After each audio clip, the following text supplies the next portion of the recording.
Kami ingin menegaskan bahwa TNI Angkatan Laut tidak tinggal diam menghadapi permasalahan ini.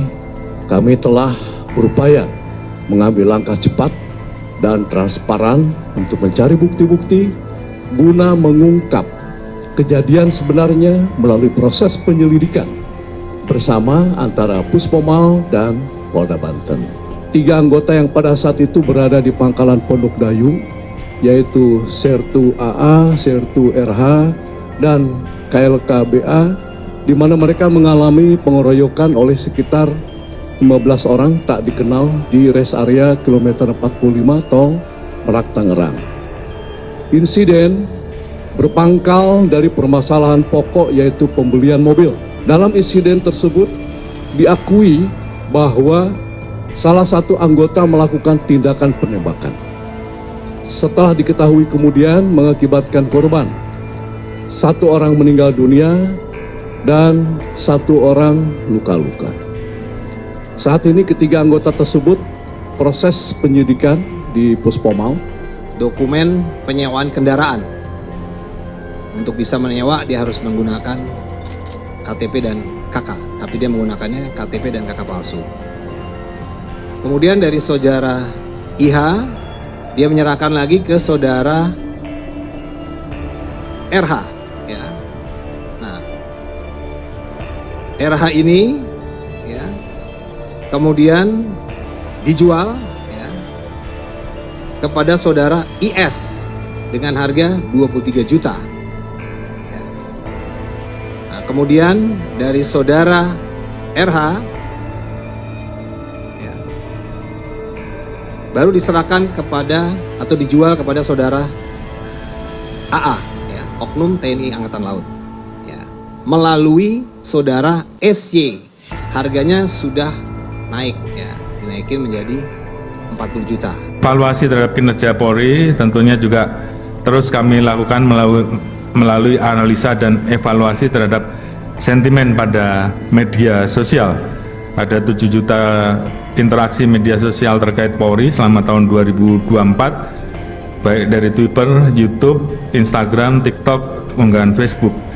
Dari keseluruhan interaksi tersebut terdapat sentimen positif sebesar 37%, sentimen netral 18%, dan sentimen negatif ada 46%. Tentunya sentimen negatif ini menjadi bagian yang terus kita lakukan perbaikan, sehingga sentimen tersebut tentunya bisa kita kurangi. Dan ini tentunya memang juga menjadi dinamika yang terjadi terkait dengan peristiwa-peristiwa yang ada di setiap bulannya. Namun demikian, Polri terus berkomitmen untuk melakukan perbaikan terhadap sentimen-sentimen negatif yang ada di media sosial dengan langkah-langkah nyata di lapangan.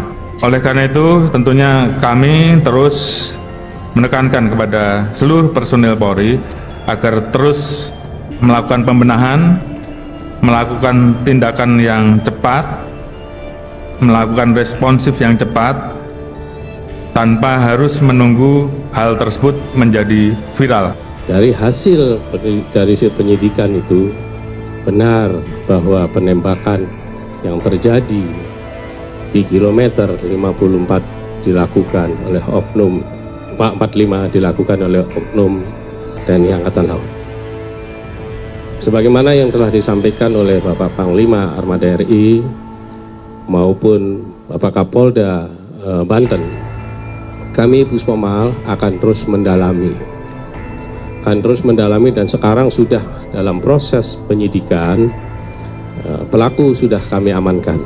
Kami ingin menegaskan sikap TNI Angkatan Laut bahwa siapapun anggota kami bila terbukti bersalah, kami akan tindak tegas sesuai peraturan perundang-undangan yang berlaku di TNI.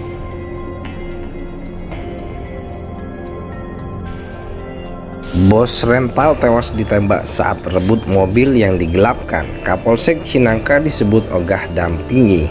Seorang pemilik rental mobil di Tangerang tewas di tangan diduga pelaku penggelapan mobil. Ilyas Abdurrahman harus meregang nyawa usai ditembak komplotan pelaku penggelapan mobil di res area KM 45 Tol Jakarta Merak pada Kamis 2 Januari 2025. Rizky Agams, 24 tahun, anak dari Ilyas, mengaku menyayangkan sikap anggota Polsek Cinangka yang menolak dampingi para korban untuk merebut kembali mobil rental yang digelapkan. Akibat penolakan tersebut, sang ayah tewas ditembak pelaku penggelapan mobil milik mereka. Padahal kata Rizky, dirinya sudah melampirkan bukti kepemilikan kendaraan seperti buku pemilik kendaraan bermotor. Terlebih lanjutnya, jarak antara kantor Polsek Cinangka dengan lokasi mobil yang digelapkan hanya berkisar 200 meter. Jadi saya meminta pertolongan ke Polsek Cinangka itu untuk mendampingi saya, padahal mobil tersebut hanya berjarak 200 meter kurang lebih polsek, ujar dia di lokasi. Rizky menjelaskan para petugas kepolisian yang saat itu tengah piket sempat menelpon bos rental tewas ditembak saat rebut mobil yang digelapkan. Kapolsek Cinangka disebut Ogah Dampingi. Seorang pemilik rental mobil di Tangerang tewas di tangan diduga pelaku penggelapan mobil. Ilyas Abdurrahman harus meregang nyawa usai ditembak komplotan pelaku penggelapan mobil di res area KM 45 Tol Jakarta Merak pada Kamis 2 Januari 2025. Rizky Agams, 24 tahun, anak dari Ilyas, mengaku menyayangkan sikap anggota Polsek Cinangka yang menolak dampingi para korban untuk merebut kembali mobil rental yang digelapkan. Akibat penolakan tersebut, sang ayah tewas ditembak pelaku penggelapan mobil milik mereka. Padahal kata Rizky, dirinya sudah melampirkan bukti kepemilikan kendaraan seperti buku pemilik kendaraan bermotor.